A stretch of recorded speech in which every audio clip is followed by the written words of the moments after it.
नमस्ते, राधे राधे। उम्मीद करती हूँ आप सभी लोग खुश होंगे और अपनी पढ़ाई अच्छे से पूरी कर रहे होंगे। पहले एक लाइन सुनते हैं जो कही थी आचार्य चाणक्य जी ने। उन्होंने कहा था कि त्याग के बिना नेतृत्व तो संभव नहीं है। यानी कि अपने सपने को पूरा करने के लिए अपने नींद का, रिश्तेदारों का, खुशियों का और घर का भी त्याग करना पड़ता है। तो आज हम लोग पढ़ेंगे इसी के साथ सर्वनाम। सर्वनाम की हम लोग परिभाषा भी देख चुके थे और सर्वनाम के भेद भी देख चुके थे। निश्चयवाचक भी सर्वनाम पढ़ चुके थे और अनिश्चयवाचक भी सर्वनाम पढ़ चुके थे। आज पढ़ेंगे संबंधवाचक सर्वनाम। नंबर 3,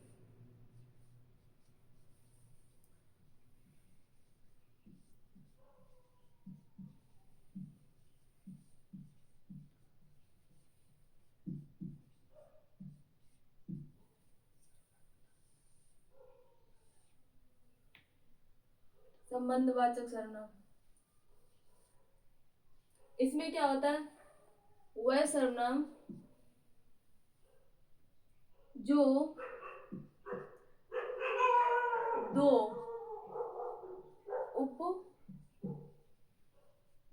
उपवाक्यों को जोड़ते हैं। वह सर्वनाम जो दो उपवाक्यों को जोड़ते हैं उन्हें संबंधवाचक सर्वनाम कहते हैं। जैसे उदाहरण देखते हैं। इसी में क्या होता है? इसी में जो लोकोक्तियां होती है इसी में प्रयोग होती है लोकोक्तियां।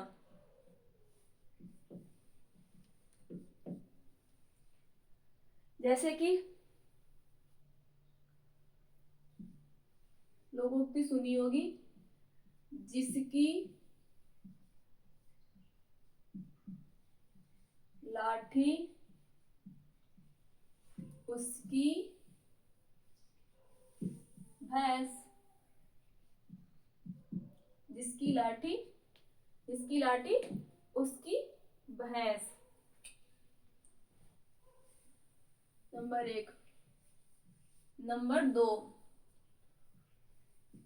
जैसा देश वैसा भेष।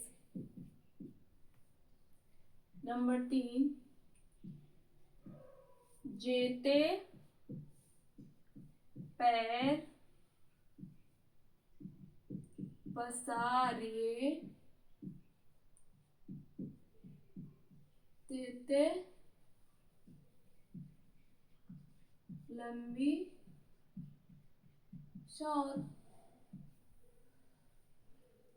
इसका मतलब क्या होता है? जैसे कि इसमें भी देखो जोड़ता है जिसकी लाठी उसकी भैंस।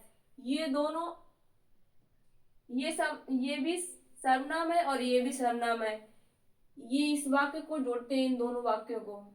और इसमें जैसा देश वैसा भेष, ये दोनों सर्वनाम है। इन दोनों को उपवाक्यों को जोड़ते हैं और इसमें ये जेते तेते ये जोड़ते हैं। इन दो उपवाक्यों को जोड़ते हैं। नंबर 4 देखते हैं। जितनी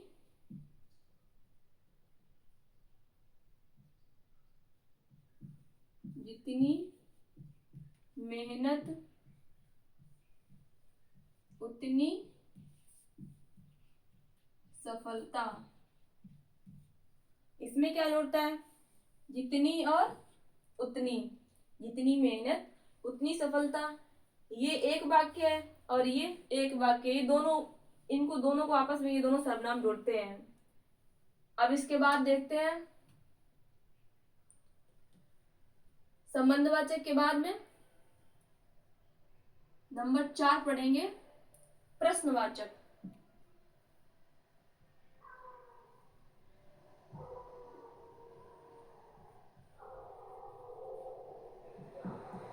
प्रश्नवाचक सर्वनाम। प्रश्नवाचक सर्वनाम में क्या होता है? प्रश्नवाचक सर्वनाम वो होता है जिसमें प्रश्न किया जाता हो, प्रश्न करने का बोध हो, उसे प्रश्नवाचक सर्वनाम कहते हैं। लिखेंगे, वह सर्वनाम जिसमें प्रश्न करने का बोध हो, उसे प्रश्नवाचक सर्वनाम कहते हैं। उदाहरण देखते हैं।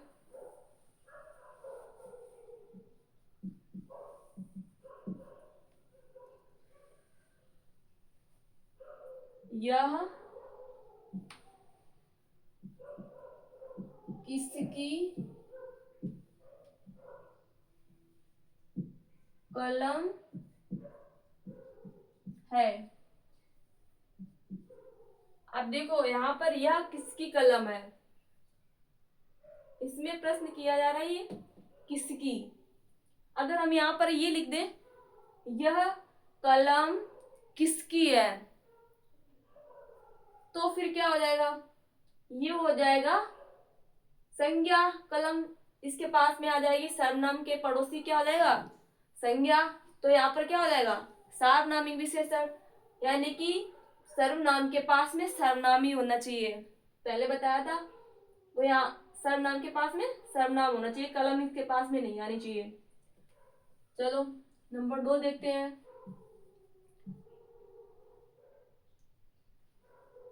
वह किसकी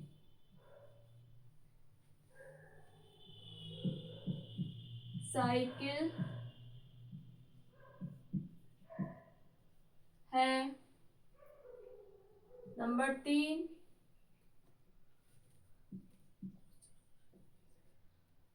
और इसमें प्रश्नवाचक निशान भी लगेगा ये। और दिल्ली से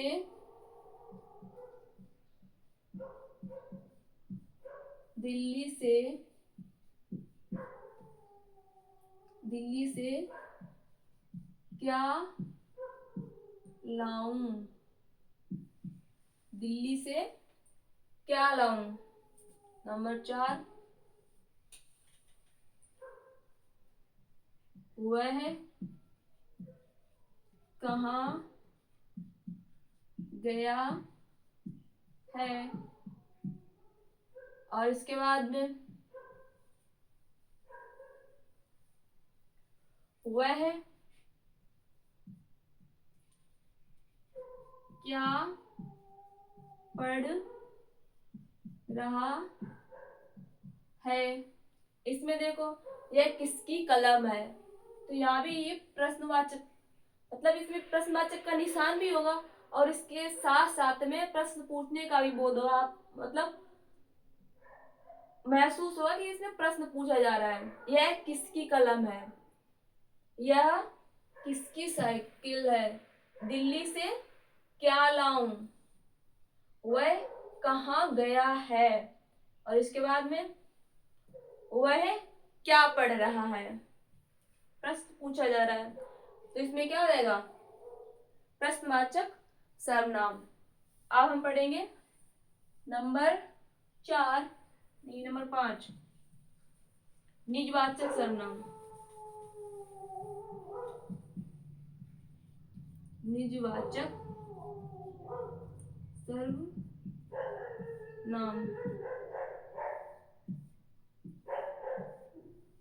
निजवाचक में इसमें क्या होता है, इसमें कुछ भी काम होता है वो स्वयं करने का बोध होता है, यानी कि वह सर्वनाम जिसमें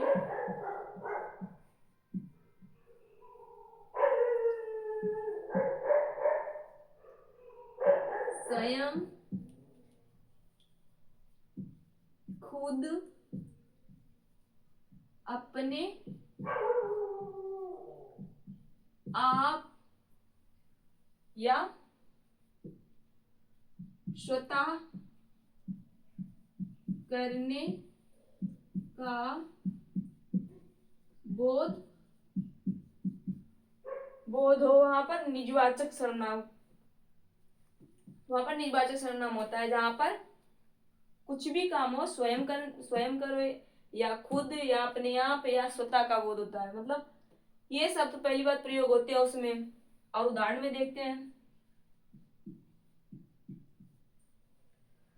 उदाहरण में जैसे कि मैं खुद पोछा लगाऊंगी, मैं खुद पोछा लगाऊंगी, यानी कि मैं अपने ये काम स्वयं ही करूंगी। मैं खुद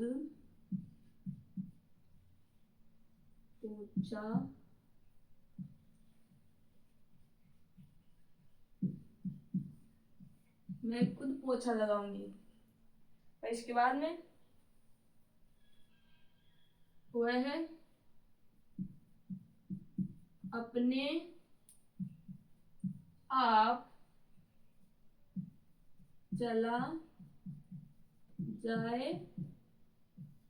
चला जाएगा।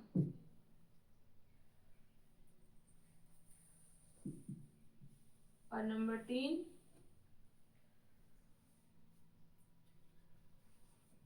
वह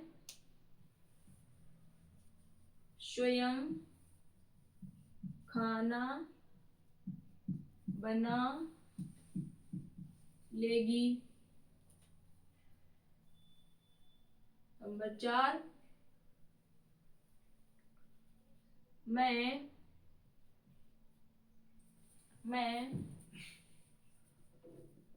अपने आप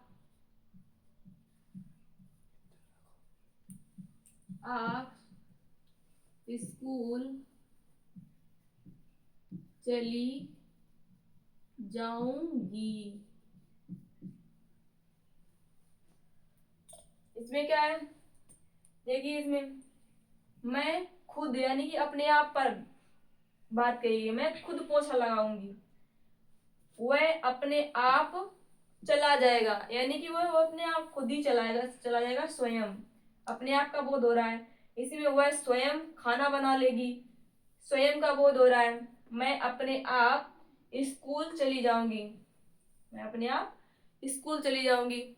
इसमें निजवाचक सर्वनाम होता है। एक बार फिर दोहरा लेते हैं हम लोग। नंबर 1 संबंधवाचक सर्वनाम। संबंधवाचक सर्वनाम क्या होता है, इसमें 2 उपवाक्यों को जोड़ा जाता है और इसी में लोकोक्ति का भी प्रयोग होता है, जैसे कि जिसकी लाठी उसकी भैंस और जैसा देश वैसा भेष। ये सर्वनाम दोनों आपस में जोड़ते हैं। तेते पैर पसारिए, जेते पैर पसारिए तेते लंबी सौर, यानी कि जितनी मेहनत करोगे उतनी सफलता मिलेगी। और इसके बाद में आता है प्रश्नवाचक सर्वनाम।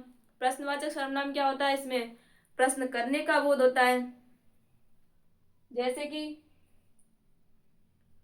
वह क्या पढ़ रहा है, वह क्या लिख रहा है, वह कहाँ जा रहा है, वह किसकी साइकिल है, यह किसका घर है, या वह कहाँ गया है, दिल्ली से क्या लाऊं, या तुम्हारा पेपर कब है। इसके बाद में निजवाचक सर्वनाम देखते हैं। नंबर 5 में आता है निजवाचक में सर्वनाम क्या होता है, इसमें स्वयं खुद अपने आप या स्वतः का बोध होता है। इसमें मैं खुद पोछा लगा लूंगी, या वह अपने आप चला जाएगा, अपने आप ही चला जाएगा, वह स्वयं खाना बना लेगी, मैं अपने आप स्कूल चली जाऊंगी। उम्मीद करती हूँ समझ में आ गया होगा अच्छे से। इसके बाद आगे पढ़ेंगे हम लोग कल। Thank you.